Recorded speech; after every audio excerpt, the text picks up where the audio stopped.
Backstage Pass, Institute of Gaming. For more details, contact 7093965965965.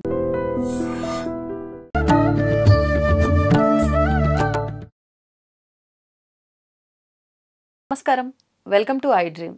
ధర్మ మార్గం with Vijitha కార్యక్రమానికి స్వాగతం. ప్రస్తుతం మనతో పాటు ఉన్నారు ప్రముఖ ఆధ్యాత్మికవేత్త, జ్యోతిష పండితులు సుభాష్ శర్మ గారు. ఇప్పుడు గురుగారితో మాట్లాడి మరిన్ని విషయాలు తెలుసుకుందాం. నమస్కారం గురుగారు. గురుగారు, మనకు ఈ సెప్టెంబర్ నెలలో చంద్రగ్రహణం రాబోతుందని చెప్పి వింటున్నాము. అయితే అది 7నా 8 అనేది ఒక క్వశ్చన్ మార్క్ లా ఉంది చాలా మందికి.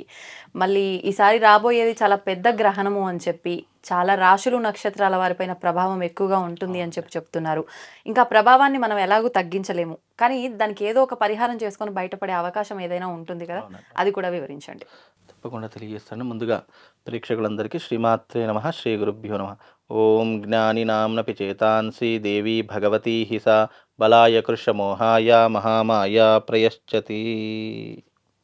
ఇప్పుడు రాబోయేటటువంటిది సెప్టెంబర్ 7వ తారీఖు సంపూర్ణ చంద్రగ్రహణం. ఇది భారతదేశంలో అంతటా కూడా కనిపిస్తుంది కాబట్టి భారతీయులందరూ కూడా దీని యొక్క నియమాలు, కట్టుబాట్లు అన్నీ కూడా పాటించవలసినటువంటి అవసరం మనకి ఎంత మాత్రం ఉంది. అయితే ఈ గ్రహణము ఎందుకింత ప్రాధాన్యత అంటే, నిజానికి గ్రహణము అనేటటువంటిది పుణ్యకాలమే అని పేరు తప్ప గ్రహణము అంటే భయపడాల్సిన పనేం లేదు. ఎందుకు అని అంటే కనుక ఈ సమయంలో మానవులందరూ అంటే మనుషులందరూ కూడా భగవంతుణ్ణి ఆరాధించేటటువంటి ఆద్యంత పుణ్యకాలము అని దీనికి పేరు.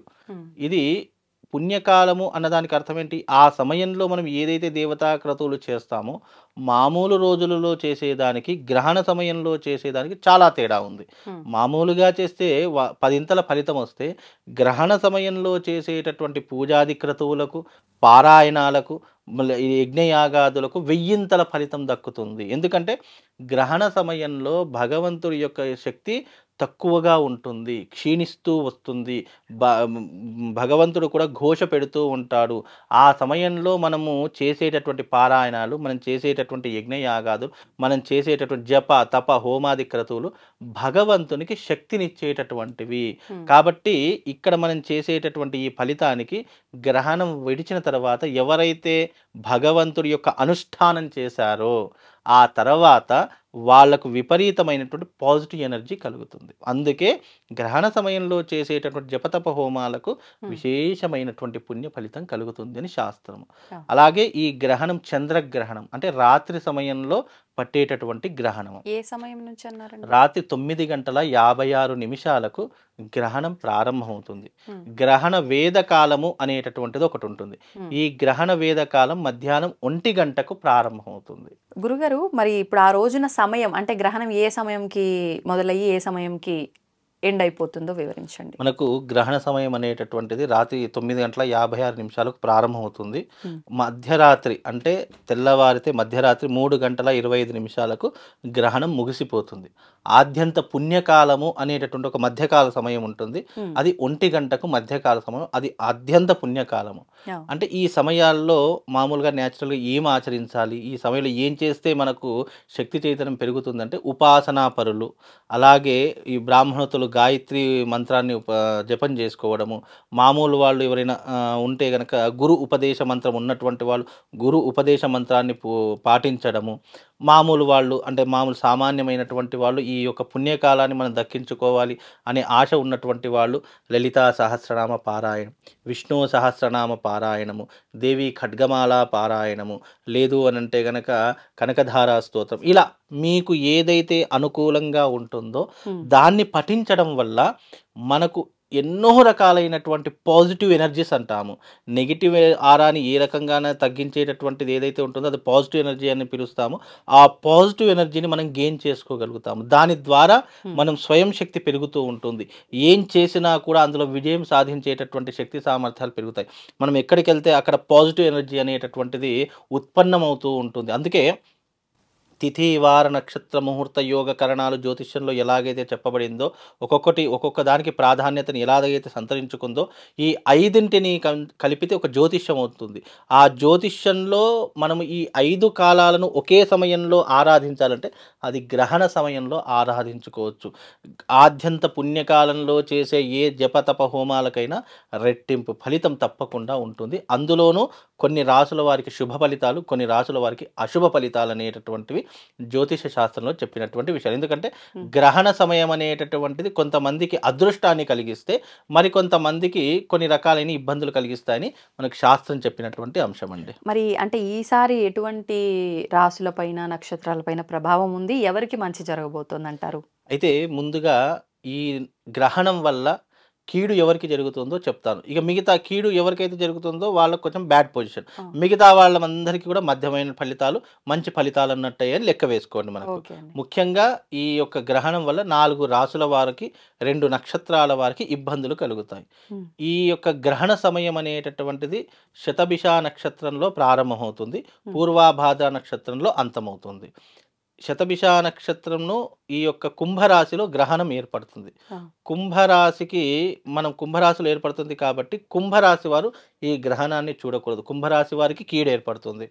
అలాగే మేషరాశి వారికి, వృషభ రాశి వారికి, మిథున రాశి వారికి, ఈ 4 రాసుల వారికి శతభిష నక్షత్రము, పూర్వాభాద్ర నక్షత్రం, ఈ 2 నక్షత్రాల వారికి అశుభము. కనుక ఈ 4 రాసుల వాళ్ళు, ఈ 2 నక్షత్రాల వాళ్ళు తప్పకుండా దానికి పరిహారం చేయించుకోవాలి. ఏ రకమైనటువంటి పరిహారము అని అంటే గనక మీరు ఇంట్లో కూర్చుండి పారాయణం చేసుకోవడము, లేదా ఎక్కడైనా ఈ గ్రహణ సమయంలో చాలా చోట్ల యజ్ఞయాగాదులు నిర్వహిస్తారు. బ్రాహ్మణులు కానీ లేదా తాంత్రిక విధానంలో ఉన్నటువంటి వాళ్ళు కానీ యజ్ఞయాగాదులు నిర్వహిస్తారు. మీకు వీలైతే అరిష్ట నివారణ తంత్రయాగం చేసుకోండి. గ్రహణ సమయంలో అరిష్టములు పోవడానికి, మనకున్నటువంటి పుణ్య ఫలితాన్ని పెంచుకోవడానికి ఈ గ్రహణ సమయం చాలా ఉపయోగపడుతుంది. కనుక వీలైతే ఈ నక్షత్రాల వాళ్ళు, ఈ రాసుల వాళ్ళు అరిష్ట నివారణ తంత్రం చేసుకోండి. కొంతవరకు మీకు శుభ ఫలితాలు వచ్చేటటువంటి అవకాశం ఉంటుంది. ఈ 4 రాసుల వారికి అశుభం, మిగతా అన్ని రాసుల వారికి శుభ ఫలితాలు, మధ్యమ ఫలితాలు ఉన్నాయండి. మిగతా ప్రభావాలు ఉంటాయంటారు గ్రహణం తర్వాత? గ్రహణం తర్వాత అనేసరికి ఈ గ్రహణం యొక్క ప్రభావము 15 రోజుల లోపల కానీ లేదా 45 రోజుల లోపల కానీ దీని ప్రభావం అనేటటువంటిది మనిషి మీద పడేటటువంటి అవకాశం ఉంటుంది. మ్యాక్సిమం గ్రహణం విడిచిన తర్వాత, పట్టు స్నానం విడుపు స్నానం చేసిన తర్వాత గ్రహణం అయిపోతుంది. ఇది మధ్యరాత్రి, ఆ సమయంలో అందరు పడుకొని ఉంటారు కాబట్టి తెల్లవారితే వీలైనంత వరకు చంద్రుడి ప్రతిమ, అలాగే నెయ్యి, ఒక సర్పం యొక్క ప్రతిమ, ఈ 3 ప్రతిమలను నెయ్యిలో పెట్టేసి రాగి పాత్రలో నెయ్యి పోసి ఈ 3 ప్రతిమలు దాంట్లో పెట్టేసి, ఇప్పుడు 3 ప్రతిమలు ఏంటి? సర్పము, చంద్రుడు, ఈ 2 ప్రతిమలు రాగి పాత్ర, ఈ 3 కూడా తీసుకొని దాంట్లో నెయ్యి పోసి బ్రాహ్మడికి స్వయం పాక దానంతో సహా ఈ యొక్క దానం ఇవ్వడం వల్ల గ్రహణ దోషం తొలగిపోతుంది అని శాస్త్రము. మరుసటి రోజు తప్పకుండా ఈ రాసుల వాళ్ళు, ఈ నక్షత్ర వాళ్ళు మీకు దగ్గరలో ఉన్నటువంటి ఆలయంలోకి వెళ్ళి అక్కడ అర్చకులు, మళ్ళీ దానం అర్చకులకే చేయాలి. మళ్ళీ ఇదొకటి కూడా విన్నానండి. ఇప్పుడు మీరు చెప్పిన ఈ రాగి పాత్ర, ఈ ప్రతిమలు ఏవైతే ఉన్నాయో ఇవి మనం గ్రహణం పట్టక ముందే ప్రిపేర్ చేసి పెట్టుకొని ఉంచాలి. కొత్త వాటికి తప్పు లేదండి, కొత్త వాటికి తప్పు లేదు. అలాగే ఈ గ్రహణ సమయంలో తప్పకుండా గర్భిణీ స్త్రీలు నియమాలు పాటించాలి. ఎందుకంటే మెయిన్ వాళ్ళ మీద ఎఫెక్ట్ పడుతుంది కాబట్టి గర్భిణీ స్త్రీలు నియమం పాటించండి. మామూలుగా తినేటటువంటి విషయాలు, ఆహార పదార్థాలు తినేటటువంటి విషయంలో ఆరోగ్యం బాగుండి, అన్నీ బాగుండి ఉన్నటువంటి వాళ్ళు మధ్యాహ్నం 1 గంట వరకు, అంటే ఆరోగ్యం బాగుండి అనుష్ఠానం చేసేవాళ్ళు కొంతమంది ఉంటారు. దేవతార్చనలు అనుష్ఠానం చేసేటటువంటి వాళ్ళు, మంత్రజపం చేసేటటువంటి వాళ్ళు, వారు మధ్యాహ్నం 1 గంట వరకు భోజనాలు చేసేసుకోవాలి. మళ్ళీ 1 గంట దాటితే ఎలాంటి భోజనాలు చేయకూడదు అని శాస్త్రం. ముఖ్యంగా ఆరోగ్యం సహకరించకుండా మందులు మాకుల మీద ఉండేటటువంటి వారు, బీపీలు, షుగర్లు, థైరాయిడ్ ఇలాంటి కొన్ని ఇబ్బందులు ఉన్నటువంటి వారు, ముఖ్యంగా గర్భిణీ స్త్రీలు, వీళ్ళు 5 గంటల సమయం వరకు ఏదైనా తినవచ్చు. వాళ్ళకి ఎగ్జంప్షన్ కాబట్టి వాళ్ళకు ఏమీ ఇబ్బంది ఏం లేదు. మధ్యలో దాహం వేసింది, అయ్యో గ్రహణ సమయంలో నీళ్ళైనా తాగొచ్చేమో అని అనుకుంటారు. నిజానికి నీళ్ళు కూడా తాగకూడదు. ఒకవేళ తాగాల్సి వచ్చిన ఉంటే గనక దాంట్లో తులసి దళం వేసుకొని ఆ నీళ్ళని తాగండి, దానికి దోషం ఉండదు. కాబట్టి మీరు ఒక బాటిల్లో కానీ నీటి బిందెలో కానీ తులసి దళం వేసుకోండి. ఒకవేళ దాహం వేస్తే ఆ నీళ్లు తాగొచ్చు, దానికి దోషం లేదు. మరి ఇప్పుడు చిన్న పిల్లలు, అంటే పసిపిల్లలు, ఫీడింగ్ బేబీస్ ఉంటే వాళ్ళకి ఏం వర్తించదు? వాళ్ళకి అసలు ఏమీ వర్తించదు. 5 సంవత్సరాల బిలో ఉన్నటువంటి పిల్లలకు గ్రహణ దోషం ఏది వర్తించదు. వాళ్ళు యాజ్ ఇట్ ఈస్‌గా పాలు తీసుకోవచ్చు. లేదు అంటే మామూలు పడుకుంటే గనక వదిలేయొచ్చు. మిగతా వాళ్ళకి అసలు గ్రహణ దోషం అనేటటువంటిది ఉండదండి. పెద్దవాళ్లకు. ఎందుకంటే చిన్నపిల్లలు దేవుడితో సమానం. వాళ్ళకును అంటే జ్యోతిష్యము కూడా వర్తించదు కాబట్టి గ్రహణ దోషం కూడా వర్తించదు. కాబట్టి 5 సంవత్సరాల లోపు పిల్లలకి ఎలాంటి ఇబ్బంది 5 సంవత్సరాలు దాటితే గనక వాళ్ళకి 5 గంటల వరకు ఎగ్జంక్షన్ ఉంటుంది. కాబట్టి వాళ్ళకి పెద్ద ఇబ్బంది ఏం లేదు. కాబట్టి ఈ నియమాలు పాటించుకోవాలండి. మనకి ఈ భాద్రపద మాసంలో పౌర్ణమి నుంచి పితృపక్షాలు అని చెప్పి, మహాలయ పక్షాలు అని చెప్పి పితృదేవతలకు మనం ఏదైనా కృతజ్ఞత తెలుపుకునే విధానం ఉంటే ఆచరించే ఈ రోజులు వస్తూ ఉన్నాయి. మరి ఆ రోజుల్లో మనం పితృదేవతలకి ఏ రకంగా ఆరాధన చేయాలి? ఈ మధ్యకాలంలో వింటున్నాము దేవతలకు సమానంగా పితృదేవతలు కూడా. ఇంకా ఏమన్నా అంటే దేవతలన్నా చిన్న చిన్న దానికి అనుగ్రహిస్తారేమో, మన పైన కోపం తెచ్చుకోరేమో, కానీ పితృదేవతల విషయంలో నెగ్లెక్ట్ చేస్తే మాత్రం అది శాపంగా మారుతుంది ఇలా చెప్తూ ఉన్నారు. మరి అటువంటి శాపాలకు గురి కాకుండా వాళ్ళకి ఈ రోజుల్లో ఏం చేయొచ్చు? చాలా మంచి ప్రశ్న అండి. తప్పకుండా తెలియజేస్తాను. ముందుగా ప్రేక్షకులందరికీ శ్రీమాత్రే నమః, శ్రీ గురుభ్యో నమః. నమో దేవ్యై మహాదేవ్యై శివాయై సతతం నమః. నమ ప్రకృత్యై భద్రాయై నిహతాం ప్రణతాస్మిత. మనకు భాద్రపద మాసంలో పౌర్ణమి నుండి అమావాస్య వరకు పితృపక్షములు అంటారు. అంటే పితృదేవతలకు సంబంధించినటువంటి మాసం. అయితే ఈ పితృపక్షాలలో ఆచరించేటటువంటి వ్యవహారాదులు పితృదేవతలకు శ్రాద్ధ కర్మలు ఆచరించడము, అలాగే ఈ సంవత్సర కాలంలో కానీ లేదా గతించిన సంవత్సర కాలంలో కానీ పితృదేవతలకు అర్ఘ్యప్రదానాదులు చేయడము. పితృపక్షాలలో కేవలం పితృదేవతలకు అంటే రక్త సంబంధీకులకే కాదు, ఎవ్వరికైనా సరే, అంటే నీ స్నేహితులకు కావచ్చు, లేదా నీ తోబుట్టులకు కావచ్చు, లేదా నీ కుటుంబంలో గతించిన ఎవ్వరికైనా కావచ్చు, అంటే అర్ఘ్యములు వదిలేటటువంటి తిలతర్పణాలు వదిలేటటువంటివి గొప్పనైనటువంటి విషయాలు ఈ పితృపక్షాలలో మాత్రమే వర్తిస్తాయి. మిగతా సమయాల్లో కేవలం నీ రక్త సంహితలు, నీ కుటుంబ సభ్యులు, నీ గోత్రీకులకు మాత్రమే నువ్వు కర్మాది క్రతువులు ఆచరించవచ్చు. కానీ పితృపక్షాలలో ఎవ్వరికైనా కర్మను ఆచరించేటటువంటి గొప్పనైనటువంటి పద్ధతి ఈ పితృపక్షాలలోనే ఏర్పడుతూ ఉంటుంది. అయితే ఈ పితృపక్షాలలో తప్పకుండా పితృదేవతల యొక్క అనుగ్రహం పొందడానికి, ఇక్కడ పితృ అన్నదానికి అర్థం ఏంటంటే కేవలం తండ్రే రాడు, గతించిన ఎవరైనా స్త్రీ పురుషుల్లో ఎవరైనా రావచ్చు. ఓకే, అందులో ఆడవాళ్ళు ఉండొచ్చు, మగవాళ్ళు ఉండొచ్చు. పితృదేవతలు అన్నదానికి అర్థము గతించిన వారు ఎవరైనా కావచ్చు. వాళ్లకు వాళ్ళ పేరు మీదుగా చేసే దాన ధర్మాలు కావచ్చు, వాళ్ళ పేరు మీదుగా ఆచరించేటటువంటి పుణ్యమైనటువంటి పనులు కావచ్చు. ఈ 15 రోజులు నువ్వు ఏ క్రతువులైతే పుణ్యం కోసం ఆరాధిస్తావో ఆ పుణ్య ఫలితం అంతా కూడా పితృదేవతలకు చెంది వాళ్ళు ఉత్తమ లోకాలు అంటే ఇక పూర్తిగా విముక్తి పొందేటటువంటి కాలం. అయితే చాలామందికి తెలియనటువంటి విషయం ఏంటంటే కోరికలు తీరకుండా చనిపోయినటువంటి వాళ్ళు, హఠాత్తుగా మరణించినటువంటి వాళ్ళు, లేదా మధ్య వయసులోనే మరణించినటువంటి వాళ్ళు, పుట్టుకతోనే మరణించినటువంటి వాళ్ళు, ఇలాంటి వాళ్ళు వాళ్ళ యొక్క ఆత్మ అనేటటువంటిది ఘోషిస్తూ ఉంటుంది. వాళ్ళు వాయు రూపకంగా సంచరిస్తూ ఉంటారు. అలాంటి వారికి ఈ పితృపక్షాలలో చేసేటటువంటి కర్మాది క్రతువులు, దాన ధర్మాదులు ఇవన్నీ కూడా వాళ్లకు శాశ్వతమైనటువంటి విముక్తిని కలిగించేటటువంటి రోజులు. అందుకే ఈ యొక్క పితృపక్షాలలో చేసే ఏ పుణ్యమైనటువంటి క్రతువుకు కూడా పితృదేవతలు సంతోషం చెంది వాళ్ళు విముక్తి వెళ్ళేటటువంటి సమయంలో, అంటే విముక్తి పొందేటటువంటి సమయంలో తప్పకుండా మనకు మంచి చేసి వెళతారు, మనకు వాళ్ళ యొక్క సంపూర్ణమైనటువంటి ఆశీస్సులు మన మీద కలుగుతాయి అనేటటువంటిదే ఈ పితృపక్షాలలో ఉన్నటువంటి గొప్పతనం. అందుకే ఈ పితృపక్షాల్లో ముఖ్యంగా పూజించేటటువంటి దేవతలు యమధర్మరాజు, చిత్రగుప్తుడు, అలాగే విష్ణుమూర్తి, శివుడు. ఈ నలుగురి ఆరాధన చేసుకోవాలి అని శాస్త్రం చెప్పింది. మామూలుగా యమధర్మరాజు పూజలు అంటేనే చాలా వింతగా చూస్తారు, కానీ యమధర్మరాజుని కూడా పూజించేటటువంటి గొప్పనైనటువంటి రోజు ఈ యొక్క పితృపక్షాల్లో చిత్రగుప్తుని కూడా పూజించాలి అట. ఎందుకు అంటే ఈ పితృపక్షాల్లో కొంతమంది చిత్రగుప్తుని యొక్క నోములు కూడా చేస్తూ ఉంటారు, యమధర్మరాజు పూజలు కూడా చేస్తుంటారు. వీలైతే యమధర్మరాజు యొక్క ఆలయాలు ఉంటే కనుక అక్కడికి వెళ్ళి తప్పకుండా ఒక రోజు నిద్ర చేసి రావాలి. దగ్గరలో ఎక్కడ లేవనుకుంటా కదా యమధర్మరాజు యొక్క ఆలయము ఒక ధర్మపురి క్షేత్రంలోనే మనకు కనిపిస్తుంది. ధర్మపురి క్షేత్రంలో మనకు ఎంట్రన్స్ వెళ్ళగానే యమధర్మరాజు యొక్క ఆలయం దాటిన తర్వాత గర్భాలయంలోకి ప్రవేశిస్తాము. అక్కడికి వెళ్ళి ఆ యమధర్మరాజు యొక్క ఆలయంలో ఒక అఖండ దీపం ఉంటుంది. అది 365 రోజులు నాన్ స్టాప్గా వెలుగుతూనే ఉంటుంది. ఆ అఖండ దీపంలో చిన్న మనకు కొద్దిగా ఆయిల్ ఇస్తారు, దాంట్లో పోస్తే మనకు కొన్ని పాపాలు తగ్గిస్తాడు అని ఇక్కడ శాస్త్రవచనం అన్నమాట. కానీ మామూలుగా యమధర్మరాజు అంటే ప్రాణాలు తీసుకెళ్లే అతను మాత్రమే అనే భావనలో ఉంటాం కాబట్టి ఆయన ఆలయానికి నార్మల్ గా కూడా వెళ్ళొచ్చా, వెళ్ళినా పూజించొచ్చా? ఆయన అష్టదిక్పాలకుల్లో ఒకటి, దిక్పాలక దేవతల్లో ఆయనకు ఒక సంతతి సంతరించుకుంది. అలాగే యమధర్మరాజు ప్రాణాలు తీసుకువెళ్తాడు అనేటటువంటిది ఏదైతే ఉంటుందో అది అతని కర్తవ్యం. ఇప్పుడు ఒక పోలీస్ యంత్రాంగంలో ఉన్నాడు, కొడుతున్నాడు అని అంటే తప్పు చేసినప్పుడు ఎవరైనా దండిస్తారు, అది ఆయన కర్తవ్యం. అలాగే యమధర్మరాజు కూడా తప్పు చేసినప్పుడు నీ ఆయువు తీరినప్పుడు ఆయన కర్తవ్యం ఏంటి, ఆయువు అయిపోయినప్పుడు తప్పకుండా ఆయువు ప్రమాణాన్ని తీసుకొని వెళ్ళేటటువంటి వాడు యమధర్మరాజు. దాంట్లో తప్పేం లేదు.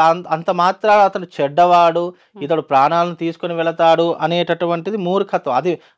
అది శాస్త్ర పరిజ్ఞానం లేనటువంటి వారు, అవగాహన లేనటువంటి వాళ్ళు చెప్తారు తప్ప యమధర్మరాజు కూడా అష్టదిక్పాలకులలో ఒకడు, దేవతలతో సరిసమానంగా పూజలు అందుకునేవాడు ఒకడు. కాకపోతే ఆయన నెగిటివ్గా ప్రొజెక్ట్ చేసేసరికి ఆయనను ప్రాణాలు హరించుకుపోయేటటువంటి వాడు అని చెప్పేసి భయపెట్టి మళ్ళీ పూజనీయంగా ఆలయాలు కూడా ఎక్కడ ఉండవు. ఒక ఉన్నటువంటి ఆలయం అంటే ఇలాంటి గొప్ప గొప్ప వారి యొక్క ఆలయాలు చాలా తక్కువ ఉంటాయి. అలా ఆలయాలు ఉన్నటువంటి వాళ్ళు యమధర్మరాజు ఆలయం ధర్మపురి క్షేత్రంలో ఉంది కాబట్టి అక్కడికి వెళ్ళినప్పుడు ఎవరైనా పూజించుకోవచ్చు. అందులో చిత్రగుప్తుని ఈ భాద్రపద మాసంలో పూజించడం ఆరాధించడం వల్ల మనం చేసినటువంటి పాపాలను కొద్దిగా తగ్గిస్తాడు అని శాస్త్రం. పురాణాల్లో చెప్పిన మాట అది ఎంతవరకు నిజమనేటటువంటిది ఆ భగవంతుడికి ఎరుక కనుక అది చిత్రగుప్తుడి యొక్క నోములు చేసిన ఈ భాద్రపద మాసంలో యమధర్మరాజు చిత్రగుప్తుని పూజించిన కొన్ని పాపాలు మనకు అంటగట్టకుండా ఆయు ప్రమాణాన్ని కూడా పెంచేటటువంటి అవకాశము ఎవరైనా చేసుకోవచ్చు. ఆడవాళ్ళు చేసినా పుణ్య ఫలితం కలుగుతుంది, మగవాళ్ళు ఆలయాలకు వెళ్ళినా పుణ్య ఫలితం కలుగుతుంది. నోములు వ్రతాలు ఇవి ఆడవాళ్ళకే సంతరించుకుంది కాబట్టి మగవాళ్ళు చేయలేరు కాబట్టి ఆడవాళ్ళు చేసిన ఇంట్లో ముత్తైదులు స్త్రీలు భార్యలు చేసిన కొంత పుణ్య ఫలితం భర్తలకు కూడా లభిస్తుంది, కుటుంబ సభ్యులకు కూడా లభిస్తుంది. కాబట్టి ఆడవాళ్ళు చేసుకుంటే చాలా ఉత్తమమైనటువంటి ఫలితాలు ఉంటాయి. దాని ద్వారా పితృపక్షాలలో ఉన్నటువంటి మన పెద్దలు గతించినటువంటి వాళ్ళు కూడా ఒకవేళ నరకంలో ఉంటే శిక్షలు రద్దు చేసి వాళ్ళకు పుణ్యలోకాలను ప్రసాదించేటటువంటి అవకాశం కూడా ఈ భాద్రపద మాసంలో ఏర్పడుతుంది. అందుకే భాద్రపద మాసంలో చేసే పితృపక్షాలు ఏవైతే ఉన్నాయో మన పితృదేవతలకు ఉత్తమ లోకాలకు మనం తీసుకువెళ్ళిన వాళ్ళం అవుతాము. అలా తీసుకువెళ్ళడం ఇక వాళ్ళ దశ ముగిసింది, ఇక పితృదేవతలు అందరూ కూడా ఉత్తమ లోకాలకు వెళ్ళిపోయారంటే మన బంధం తెగిపోతుంది. ఇక వాళ్లకు మనకు సంబంధం ఉండదు. మళ్ళీ ఆ ఆత్మ సోల్ అనేటటువంటిది వేరే రూపాంతరం చెందుతూ ఉంటుంది. అది ఉన్నంత వరకు, వాయు రూపంలో ఉన్నంత వరకు తప్పకుండా మన మీద ఒక కన్ను వేసి పెడుతుంది, మనల్ని ఒక కంటికి రెప్పలా మనల్ని చూస్తూ ఉంటుంది. దాన్ని మనం తెంచుకోవాలి అంటే కనుక ఈ పితృపక్షాల్లో వాళ్లకు చేయవలసినటువంటి విధానాలు అన్నీ చేస్తే తప్పకుండా వాళ్ళ పుణ్య ఫలితం శాశ్వతంగా మనకు ముట్టి వాళ్ళు విముక్తిని పొందేటటువంటి గొప్పలైన రోజులు ఈ పితృపక్షాలు. ఇప్పుడు ఒకవేళ ఈ పితృపక్షాలు ఆచరించాలంటే ఖచ్చితంగా ఈ పితృదేవత ఆరాధన 15 రోజులు చేయాల్సిందేనా, లేదంటే కొన్ని సందర్భాల్లో చెప్తుంటారు ప్రాంతీయ ఆచారం ఏంటో అమావాస్య ఒక్క రోజైనా ఆచరించవచ్చు అని చెప్పి. ఇది 15 రోజుల పాటు చెయ్యలేనటువంటి వారు చిట్ట చివరి రోజున చేసేటటువంటి క్రతువులు కొన్ని ఉంటాయి. చిట్ట చివరి రోజులు ఏంటి, వాళ్ళ ఫోటో పెట్టి వాళ్ళకి ఇష్టమైన నైవేద్యాలు పెట్టి వాళ్ళకి ఇష్టమైనటువంటి పదార్థాలన్నీ పెట్టి వాళ్ళ పేరు మీద వాళ్ళు స్వయంగా వచ్చి తినలేరు కాబట్టి భగవంతునికి అలాగే భక్తునికి మధ్యలో ఒక బ్రాహ్మణుడు ఉంటాడు కాబట్టి ఒకవేళ ఆ అర్చకులకు ఈ స్వయం పాక దానం ఇవ్వడం వల్ల వాళ్ళకు ఈ పుణ్య ఫలితం అంతా కూడా వాళ్ళకు చెందుతుంది అనేటటువంటి ఒక నమ్మకంతో మనకి ఇచ్చేటటువంటి దాన ధర్మాలు వాళ్ళకు పుణ్యాన్ని కలిగించి వాళ్ళకు విముక్తి కలిగిస్తాయి కాబట్టి చేసుకోవచ్చు. లేదు ఈ పితృపక్షాలలో మరణించినటువంటి వాళ్ళు గతించినటువంటి వాళ్ళు చాలా మంది ఉంటారు. అయితే వాళ్ళు పర్టికులర్గా ఈ పితృపక్షాల్లో చనిపోతే పర్టికులర్గా ఆ రోజును పెట్టుకుంటారు. మామూలు వాళ్ళు ఎవరైతే ఉన్నారో 15 రోజులు ఏదో ఒక రోజు నువ్వు ఆచరించుకోవచ్చు. దాని పర్టికులర్ ఈ రోజే ఆచరిస్తానని కాదు, నువ్వు ఏ రోజైతే ఆ రోజు. ఇక చిట్ట చివరి రోజు ఏంటి, అమావాస్య. కాబట్టి ఈ 15 రోజులు కుదరకపోతే చిట్ట చివరి రోజు అమావాస్య రోజు అయినా సరే నువ్వు పితృదేవతలకు సమర్పించేటటువంటి వస్తువులన్నీ కూడా బ్రాహ్మణ సమర్పించడం, దానం ఇవ్వడం ద్వారా ఆ పుణ్య ఫలితం పితృదేవతలకు ముట్టి వాళ్ళు ఉత్తమ లోకాలకు వెళ్ళిపోయేటటువంటి అవకాశం ఏర్పడుతుంది. కాబట్టి ఈ దాన ధర్మాలు చేయమని చెప్పి శాస్త్రం చెప్తుందండి. ధన్యవాదాలు గురువు. Shriman. And for more videos, please subscribe to iDream. Please subscribe to iDream. Please subscribe iDream. And please subscribe to iDream. For more videos, subscribe to iDream. please like, share and subscribe to the channel. Congratulations, iDream. Subscribe to iDream. Subscribe to iDream. So subscribe to iDream Media. iDream की iDream team अंदर की huge congratulations. Please subscribe iDream Media. Please subscribe to iDream. Subscribe iDream. Please subscribe to iDream. iDream అంటే నా కళల ఛానల్ను subscribe చేసుకున్నారు, నోరు తిరుగుతలేదు, మీరైతే గంట గుర్తు కొట్టండి. For more such videos, please subscribe to iDream. Subscribe to iDream. Please subscribe to iDream. Please subscribe iDream Media. Please do subscribe to iDream. Please subscribe to iDream Media. For best entertainment and information, please subscribe iDream. And don't forget to subscribe to iDream.